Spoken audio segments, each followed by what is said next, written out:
आज एक आतंकी हमला हुआ जिसमें 26 लोगों की शहादत हुई, उसमें एक मुसलमान भी हम लोगों का हिंदुस्तानी था जिसने दूसरों की जान बचाने के लिए शहादत दी, लेकिन उसका नाम गोदी मीडिया नहीं ले रही है। ये क्या हो रहा है? ये सियासती हो रहा है देश में, जात पात के नाम पर, धर्म के नाम पर एक दूसरे के लड़ाने के लिए। पिछले दिनों आप लोगों ने देखा होगा कि उधमपुर में हम लोगों का एक शेख झंटू भी शहीद हुए हैं। तो जहाँ पर बंगाल के रहने वाले हैं, तो जहाँ पर आप देखिएगा कि आवाज़ दिया जा रहा है कि नाम लेके मारा गया है और धर्म पूछकर मारा गया है, लेकिन एक जब झंटू शेख की शहादत होती है तो सिर्फ उसको नहीं दिखाया जाता। तो ये हम भी कह सकते हैं कि धर्म के नाम पर देखकर एक शहीद सिपाही को, उसके नाम को उजागर नहीं किया जा रहा है। आज आप जो देख रहे हैं हिंदू और मुसलमान, ये सिर्फ इस वजह से किया जा रहा है कि इसका ये पॉलिटिकल टेररिज्म, इसलिए हम कह रहे हैं कि इसका दो मेन मोटिव है। एक मोटिव तो यह है कि अपना पल्ला झाड़ लिया जाए और दूसरा मोटिव यह है कि अपना वोट बढ़ जाए। मोदी जी एक दिन के बाद बिहार दौरे पर जाते हैं, नीतीश कुमार के साथ स्टेज पर बैठ के हंसी ठट्टा करते हैं। ऐसा सीरियस इशू एक आम हिंदुस्तानी, चाहे वो हिंदू हो, मुस्लिम हो, सिख हो या ईसाई हो, इस तरह के बर्बरियत और इस तरह के लोगों की शहादत और जान जाने के बाद मुंह में हंसी नहीं आएगी। हमारी मुंह में तो हंसी नहीं आ सकती है। पहलगाम हमले के विरोध में कल शाम कोलकाता के मटिया ब्रुज के वार्ड नंबर 135 में टीएमसी नेता और West Bengal Trinamool minority cell के organisational secretary Shakib Shahzada Bobby के नेतृत्व में एक विशाल मोमबत्ती रैली निकाली गई।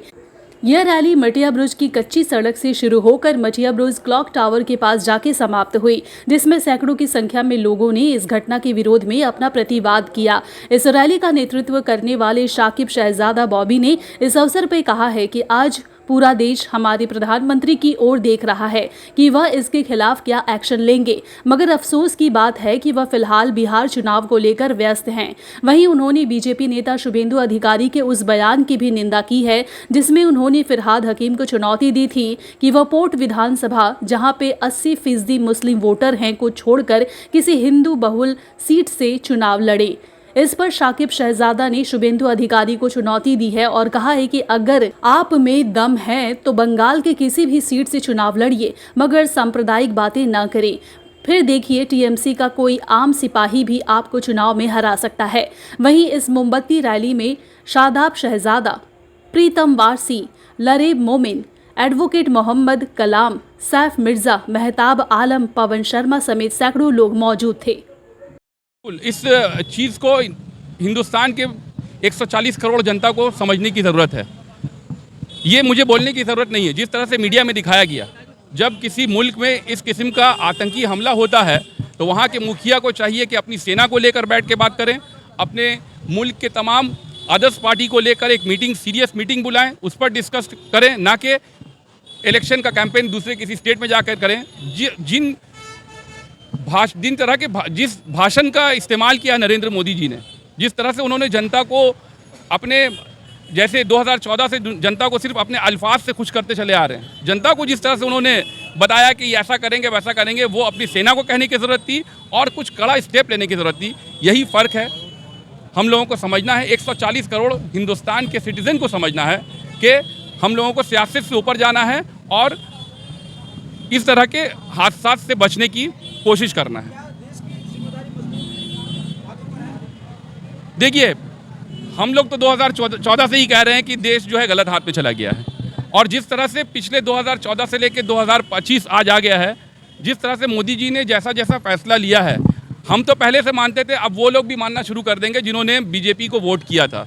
तो ज़रूरत यही है कि जो लोग बीजेपी को वोट करते हैं या पिछले दिनों वोट किया था, उन्हें समझने की ज़रूरत है। आज एक आतंकी हमला हुआ जिसमें 26 लोगों की शहादत हुई, उसमें एक मुसलमान भी हम लोगों का हिंदुस्तानी था जिसने दूसरों की जान बचाने के लिए शहादत दी, लेकिन उसका नाम गोदी मीडिया नहीं ले रही है।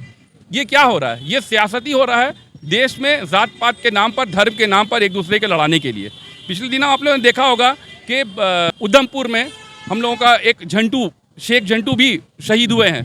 तो जहाँ पर बंगाल के रहने वाले हैं, तो जहाँ पर आप देखिएगा कि आवाज़ दिया जा रहा है कि नाम लेके मारा गया है और धर्म पूछकर मारा गया है, लेकिन एक जब झंटू शेख की शहादत होती है तो सिर्फ उसको नहीं दिखाया जाता। तो ये हम भी कह सकते हैं कि धर्म के नाम पर देखकर एक शहीद सिपाही को, उसके नाम को उजागर नहीं किया जा रहा है। लेकिन इस चीज़ से हम लोगों को ऊपर जाने की ज़रूरत है। देखिए, 370 का जो मामला है, जो बार बार बताया जाता है 370 हटाया गया, अगर आप देखेंगे तो इसमें से एक आध पॉइंट को ही अपने बिजनेसमैन दोस्तों को फ़ायदा देने के लिए हटाया गया है, जिसमें एक अहम खास पॉइंट है कि कोई भी इंसान कश्मीर में जाकर ज़मीन खरीद सकता है। और हम और आप तो कश्मीर में नहीं जाएंगे ज़मीन खरीदने के लिए, पर मोदी जी के जो चंद गिने चुने अरबपति दोस्त हैं, अडानी जी, अंबानी जी और तमाम बिजनेसमैन, उनके लिए ये रास्ता बनाया गया है। ये इस चीज़ को 140 करोड़ जनता को समझने की ज़रूरत है।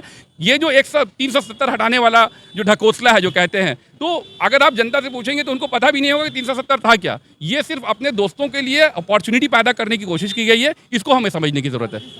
कोई बात नहीं है, आज जो ये हादसा हुआ है और जिस तरह से एक खास कम्युनिटी को जो टारगेट करने की कोशिश की है, देखिए वक्त और हालात सब कुछ साफ कर देता है। आप जितना भी लोगों को बहका लें, और अब हिंदुस्तान की जनता जो है जाहिल नहीं है, अब मज़हब के नाम पर भटकने वाली नहीं है। आज हिंदुस्तान का आम जनता जिस तरह से अपने रोज़ी रोज़गार के मसले में परेशान है, जिस तरह से शेयर मार्केट नीचे गिर रहा है, जिस तरह से जीडीपी ग्रोथ नीचे गिर रहा है, जिस तरह से फॉरेन कंपनीज इंडिया छोड़कर वापस जा रही है, इन्वेस्टमेंट खत्म हो रहा है, तो आप आज मोदी जी या अमित शाह जी जितना भी जात पात के नाम पर लड़ा लें, इससे कोई फ़र्क पड़ने वाला नहीं है। आज आम जनता जो है अपने रोज़गार में ज़्यादा सीरियस है और उसी के लिए परेशान है।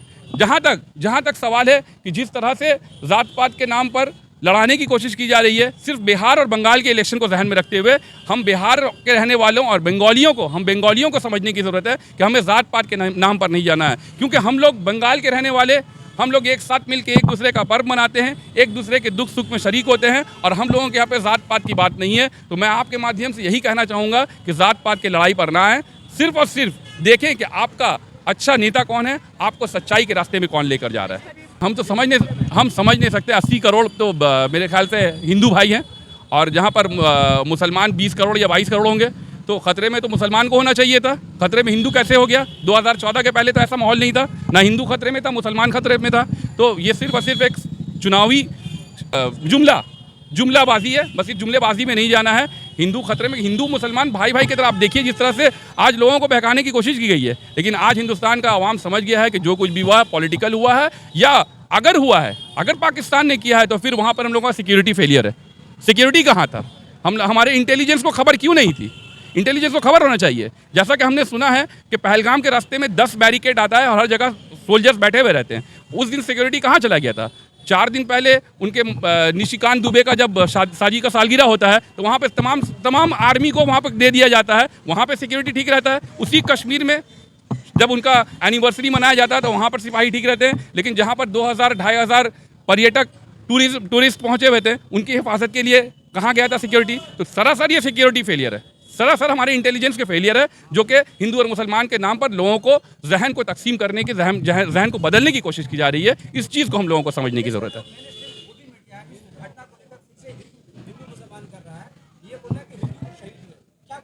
बहुत दुख की बात है ये, तभी तो आज मीडिया का नाम गोदी मीडिया हो गया। इससे पहले 2014 के पहले कोई गोदी मीडिया नहीं कहता था। इससे पहले मीडिया को आज़ादी थी कि अपने मीडिया के एतबार से जो सही होता था, जो सच होता था, जो झूठ होता था, वो दिखाना था। लेकिन आज मीडिया इस कदर चाप में है, और आप देखेंगे कि ज़्यादा से ज़्यादा चैनल का अगर आप बैकग्राउंड देखेंगे तो मोदी जी के दोस्तों का ही चैनल है, तो वो लोग मोदी जी के इशारे पे काम कर रहे हैं। तो बहुत दुख की बात है कि आज सिर्फ हिंदुस्तान में ही नहीं, पूरे वर्ल्ड में गोदी मीडिया के नाम से इसको पहचाना जाता है। तो ये जो छवि इंडिया का, जो मीडिया का जो पोजीशन आज हो गया है, आज उसका जो इंडियन मीडिया का जो रैंकिंग गिर के 100 से भी नीचे आ गया है, इस 163 हो गया। तो उसको हमको देखना होगा कि मीडिया का स्टैंडर्ड कहाँ से कहाँ गिर कर चला आ गया है।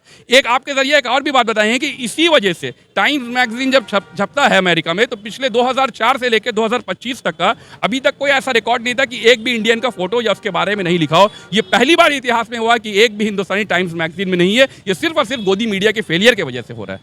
अगर कुछ स्टेप लेना है तो पॉजिटिवली स्टेप लीजिए। हम लोग बिल्कुल करना चाहिए। इससे पहले भी मोदी जी ने सर्जिकल स्ट्राइक किया था, और वो सर्जिकल स्ट्राइक को लेकर काफ़ी नहीं, वो तो ठीक है, बारिश नहीं हो रही थी तो मोदी जी का जो गया था फाइटर लड़ने के लिए, तो रडार वो नहीं पकड़ सका, तो वो हो गया था। तो अब तो हम लोग बारिश का इंतज़ार नहीं देखेंगे, और हम लोग काफ़ी मजबूत भी हैं, और हम खुद भी चाहते हैं, एज अ माइनॉरिटी हम भी चाहते हैं कि एक बार कस के पाकिस्तान के अगेंस्ट में एक्शन लेना चाहिए मोदी जी को।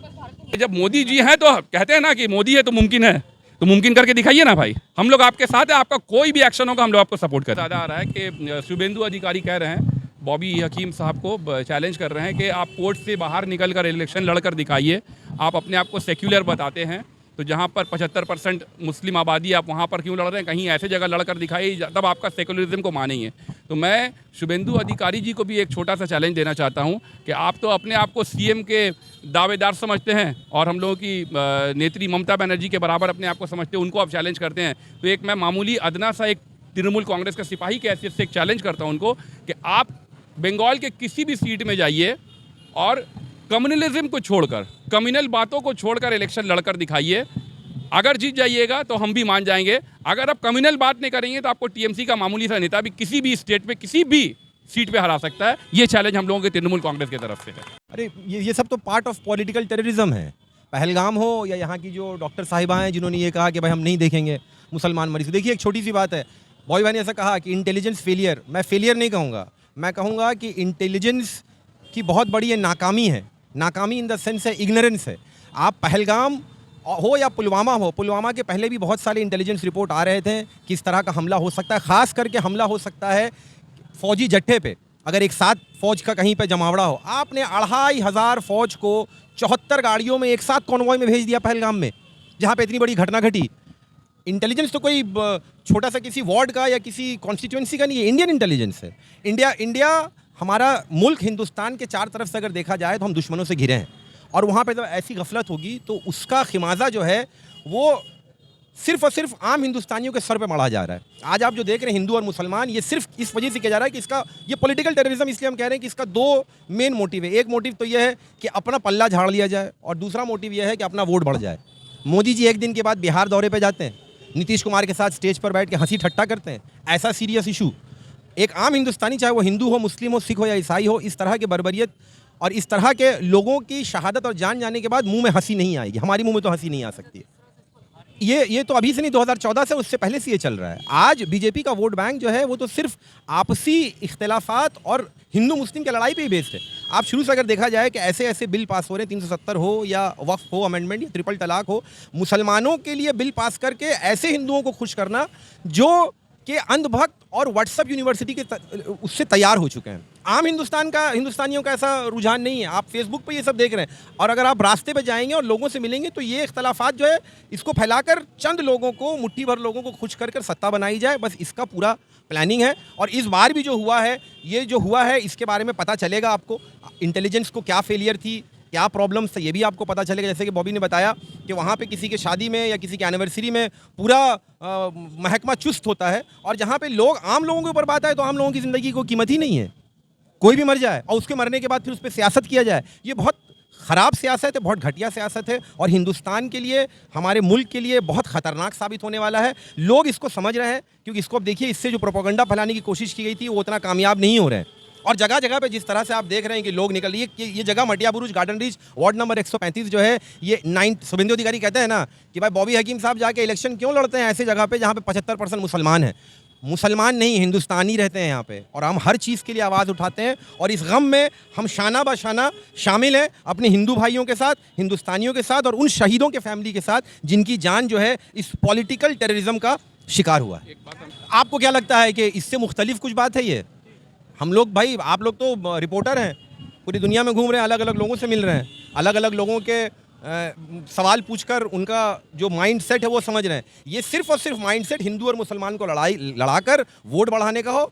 आज जो पहलगाम में हुआ, इस कुछ महीने पहले एक ट्रेन का हादसा हुआ था जो हमने न्यूज़ में देखा था कि उसमें मुसलमान कौन है पूछ कर, दाढ़ी और टोपी वाला कौन है, सेना का एक बंदा चेतन सिंह जो सैनिक था उसने मारा। तो ये मानसिकता को ये कहाँ ले गए हैं? इंसान के माइंडसेट को, इस नफ़रत के बाज़ार को कितना इन्होंने गर्म कर दिया है 2014 के बाद, कि लोगों का मजहब और लोगों का रिलीजन पूछ के गोली मारा जा रहा है, और फिर उसके बाद जो है अपनी सियासी रोटी सेकी जा रही है। तो लोगों को समझने की ज़रूरत है कि दिन के आखिर में हम सब भाई भाई हैं, हम सब हिंदुस्तानी हैं, हम सब एक इंडियन हैं। जिद्दोजहद सबको करना है, बाल बच्चों के लिए, घर के लिए रोटी सबको कमाना है। इन चीज़ों पे ध्यान ना दें और देश के हित में काम करके देश को आगे ले जाने की कोशिश करें, और एक ऐसे पार्टी को अपने बीच में लाएं जो पार्टी मजहब से बरख, मजहब से ऊपर सोचता हो, हिंदुस्तानियों के बारे में एक जैसा सोचता हो, और सबका साथ और सबका विकास सही मानों में जो करता हो। बहुत जो लंगा नाच हुआ है, जिसके लिए आज हम लोग अपने यूथ लीडर बॉबी शहजादा की सरपरस्ती में जो कैंडल मार्च निकाला, हम लोग यही बताना चाह रहे हैं कि ये एक साजिश है।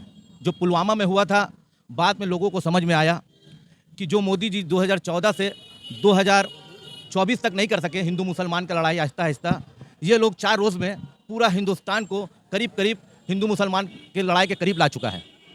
आज देखिए ना, कहा जा रहा है कि नाम पूछ के मारा गया, तो वो लोग ज़रूर मुसलमान थे, लेकिन जो मुसलमान निहत्ते और कमज़ोर लोगों का सर उड़ा रहे हैं या सीने पे गोली मार रहे हैं, वो कतई मुसलमान नहीं, वो यजीदी मुसलमान हैं।